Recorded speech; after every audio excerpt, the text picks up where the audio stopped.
บ้านหนองซ่าเฮ็ดว่าแซ่บๆลำเดียวก็บ่แซ่บเดี๋ยวผมจะเฮ็ดข้ามเขาขาดเครื่องให้เบิ่งนี่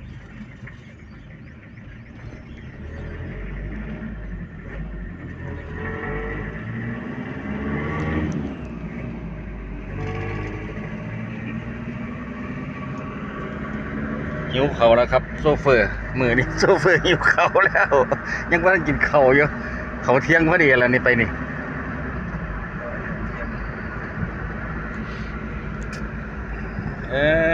เขาบอกจริงโตมากได้กินใส่ตู้เย็นไว้มันจะโตกันเป็ดลาบเจ้ได้มาเอาลูกน้องนี่แหละป่าจะมาแม่งนี่ใครปลาซิวมาลงเอา โอ้ขันปวดกันไข่ปลาซิวน่ะเอาสะดุ้งมาลงโลดโอ้ยเอาสะดุ้งแล้วใส่เหงื่อน่ะสะดุ้งใส่เหงื่อมันลงเลยสะดุ้งผมเป็นขาไว้อยู่หั่นน่ะสะดุ้งขาบอกใหญ่อยู่บ้านผมตัดเฮ็ดไม้ไผ่เป็นลำหมุน